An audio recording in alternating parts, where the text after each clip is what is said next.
네, 오늘 드디어 이제 사도행전 마지막 28장 17절부터 31절까지 보겠습니다. 그동안 참 잘 달려오셨습니다. 사도행전 28장 17절부터 31절까지입니다. 내일부터는 이제 예레미야 애가서를 묵상하겠습니다. 예레미야 애가 17절부터 한 절씩 교독하겠습니다. 사흘 후에 바울이 유대인 중 높은 사람들을 청하여 그들이 모인 후에 이르되 여러분 형제들아, 내가 이스라엘 백성이나 우리 조상의 관습을 배척한 일이 없는데 예루살렘에서 로마인의 손에 죄수로 내준 바 되었으니 로마인은 나를 신문하여 죽일 죄목이 없으므로 석방하려 하였으나 유대인들이 반대하기로 내가 마지못하여 가이사에게 상소하며 내 민족을 고발하려는 것이 아니니라. 이러므로 너희를 보고 함께 이야기하려고 청하였으니 이스라엘의 소망으로 말미암아 내가 이 쇠사슬에 매인 바 되었노라. 그들이 이르되 우리가 유대에서 내게 대한 편지도 받은 일이 없고 또 형제 중 누가 와서 내게 대하여 좋지 못한 것을 전하든지 이야기한 일도 없느니라. 예, 우리가 너의 사상이 어떠한가 듣고자 하니 이 파에 대하여는 어디서든지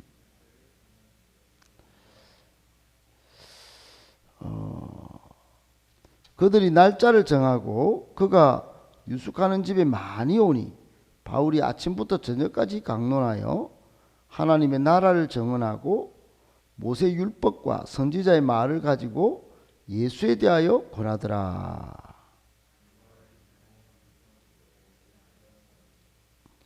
서로 맞지 아니하여 흩어질 때에 바울이 한 말로 이르되 성령이 선지자 이사야를 통하여 너희 조상들에게 말씀하신 것이 옳도다.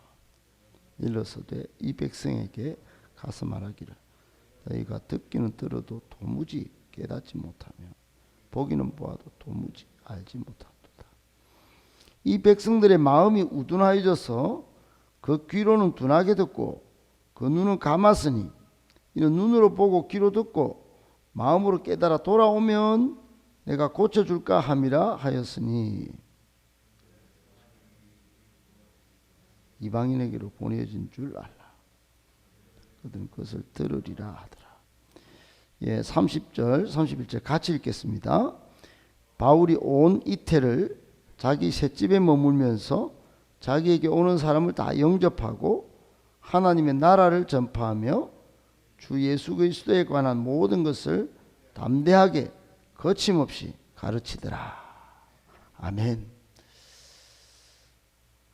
마지막 이 사도행전을 같이 오늘 묵상할 수 있게 되어서 너무나 기쁘고 감사하고 또 여러분에게도 성경의 가장 중요한 한 파트인 사도행전을 같이 이렇게 묵상하게 된 것이 하나님의 축복이 아닌가 생각해서 참 더더욱 감사한 것 같습니다.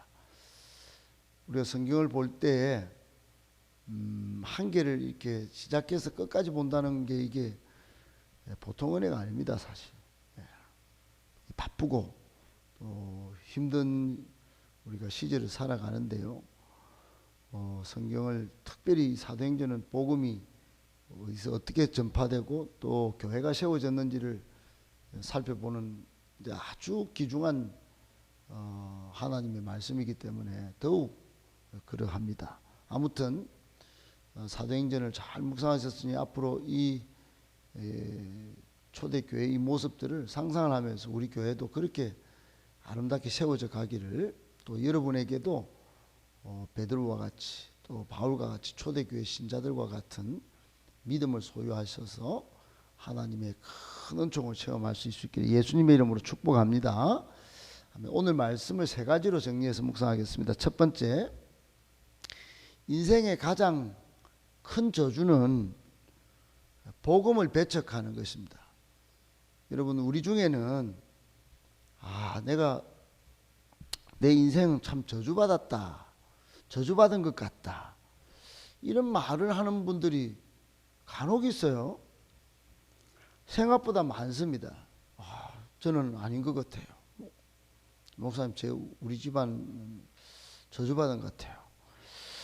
근데 참 말도 이게 굉장히 위험한 발언이지만 가만히 들여다 보면 뭐 이유가 없지는 않아요.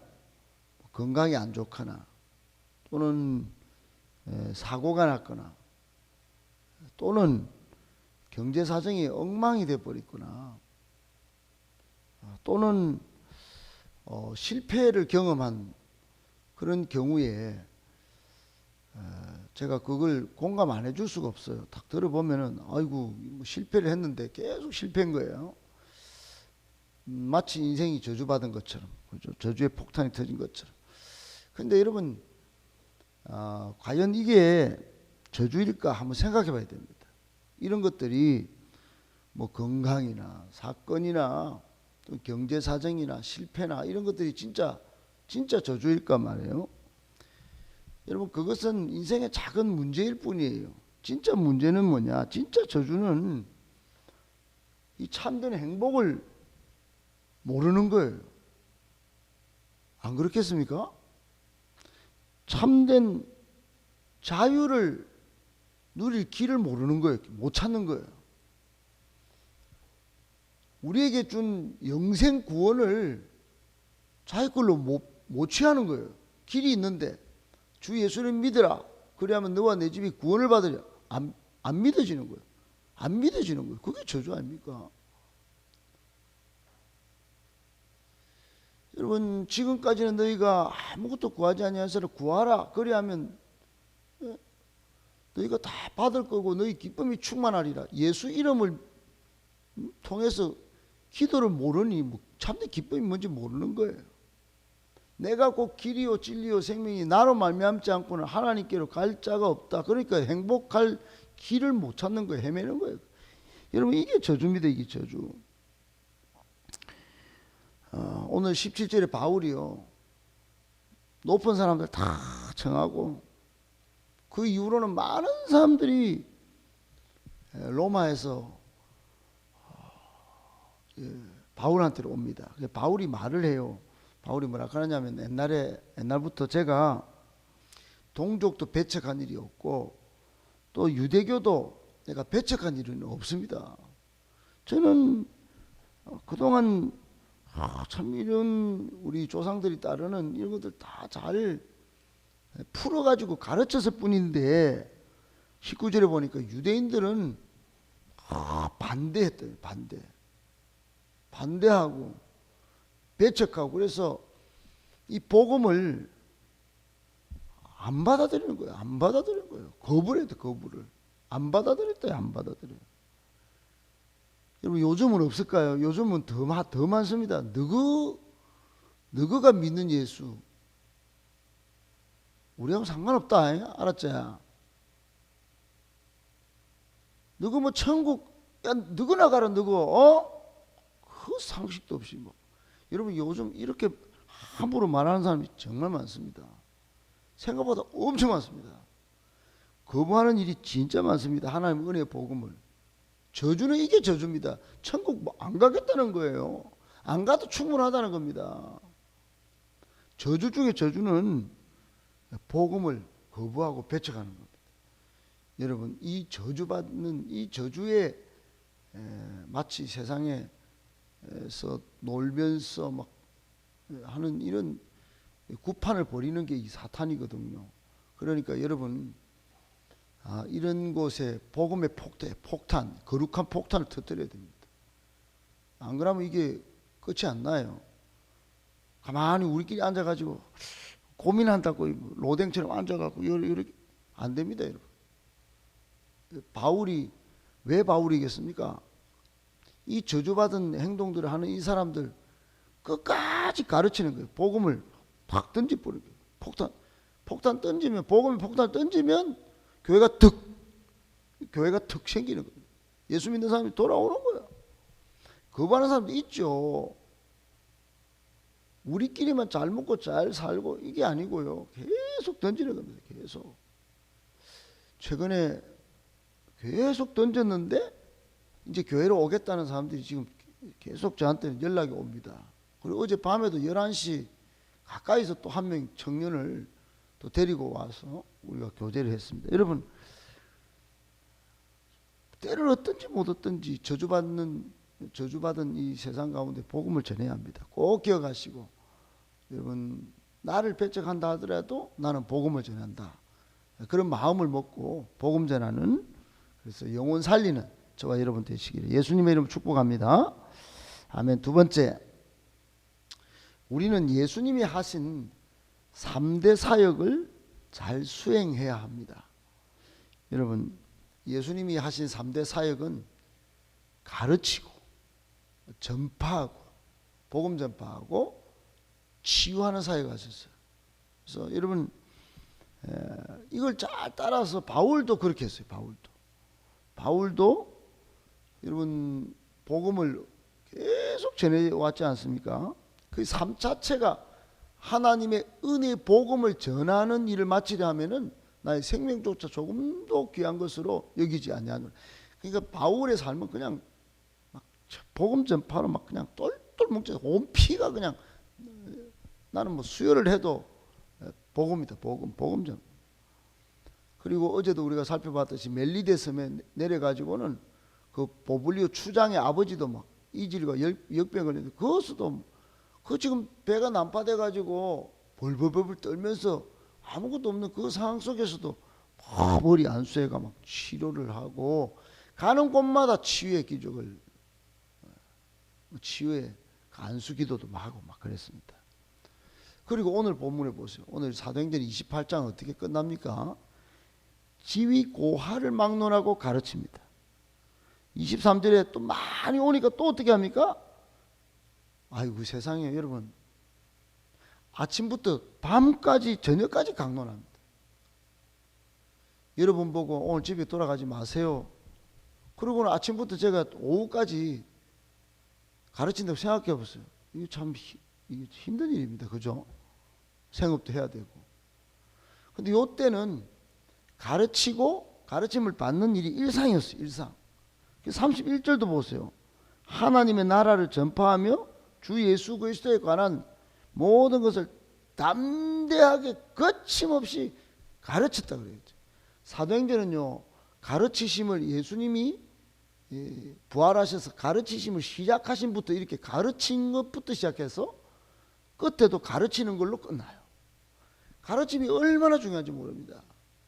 여러분 마태복음 28장 끝에 예수님께서 이렇게 말씀하시고 성천하십니다. 뭐라고 하냐면 너희는 가서 모든 민족을 제자로 삼아 아버지와 아들과 성령 이름으로 세례 베풀고 내가 너희에게 분부한 모든 것을 가르치라 그랬어요. 가르쳐. 근데 우리는 안 가르칩니다, 여러분. 아이고 가르치는 거 좀 젊은 아들만 하있어. 막 내한테까지 wak합니까, 막. 여러분. 저도 그렇고 우리 장로님도 그렇고 우리 권사님들도 그렇고 가르침을 끝나면요 끝입니다. 죽을 때까지 가르침 받아야 됩니다. 그러니까 이렇게 예수님도 바울도 시시때때로 복음 전하고 때를 얻든지 못 얻든지 그리고 치유하고 가르쳤습니다. 내일은 오후 예배 때 구정훈 목사님 CCC에서 그 전도에 관련한 일을 대구 경북에서 총괄하는 목사님 오셔가 제 제자인데 어느새 목사가 되고 또 CCC 전담하는 분이 오셔서 우리 교회 이제 영상 온라인 영상으로 전도할 그런 이제 플랫폼을 구축하러 이제 가르치러 오시는데 여러분 예전에는 그냥 대면으로 이렇게 전도하던 게 안 되니까 복음을 다 담아가지고 이제 그런 식으로도 우리가 전도하는 겁니다. 그것도 하고 또 가르침도 오늘 또 낮에도 여러분 가르치고 내일 오후부터는 또 셀 그것도 가르치고 뭐 이렇게 자꾸 하는 겁니다. 여러분 우리 교회가 예수님의 3대 사역 가르치고 전파하고 복음 전하는 일을 잘 해서 바울처럼 쓰임 받는 그런 성도들, 그런 교회 되기를 예수님의 이름으로 축복합니다. 아멘. 마지막 세 번째, 복음의 핵심은 하나님의 나라와 예수 그리스도입니다. 여러분, 바울이 전한 복음, 즉 사람에게 기쁜 소식이 막 전해졌는데 복음의 핵심은 23절에도 나오고 31절에도 나와요. 여러분 잘 읽어보세요. 바울은 하나님의 나라와 예수 그리스도에 관한 모든 것을 가르쳤다 그래요. 전해줬다는 거예요. 유통시켰다는 거예요. 배달시켰다는 거예요. 사람들한테. 그러니까 사람들은 하나님 나라가 그겁니까? 아이고 몰랐네요. 그냥 성전인 줄 알았는데 아이고 그냥 막 아론이 지팡이고 쌍난 지팡이 뭐 하나님 괴가요 이러면 다 된 줄 알았더니 아이고 하나님이 통치하시면 그게 하나님 나라군요. 그건 몰랐습니다. 그 안에 하나님 나라의 주인이 예수님이라고요. 나중에 이분이 심판하신다고. 아이고 제가 몰랐습니다. 여러분 막 뒤집어졌습니다. 뒤집어졌어요. 여러분 믿는 사람도 불신자도 이걸 다 듣고 회심하고 그랬습니다. 여러분 오늘날도 마찬가지입니다. 우리가 전할 게 아이고 여러분 세상에서 조금 잘 되는 복 받고 뭐 그렇게 사는 거 말고 하나님의 나라가 이루어지면요 의롭게 되고 화평하게 되고 기쁨이 있고 어떤 안 좋은 것에서도 일어날 수 있게 되고 7.8개의 인생이 되고 52개의 인생이 되고 막 넘어지면 일어나는 겁니다. 조금 모자라고 힘든 거는 조금 모자랄 뿐이지 그건 내 인생을 좌우할 문제는 아니다 이러면서 막 하나님이 통치하시면 됐지. 하나님만으로 충분하지. 예수님 한 분만이면 내 인생은 됐어. 그러고는 뭐 그렇게 사는 겁니다. 여러분 이게 복음이에요. 이게 복음. 꼭 여러분 믿으시고 이 복음만으로 충분한 인생 그리고 항상 행복한 인생 사도행전을 통해서 예수에 관해서 들으셨으니 그렇게 예수님만으로 충분합니다. 고백할 수 있는 복된 인생 다 되실 수 있게 예수님의 이름으로 축복합니다.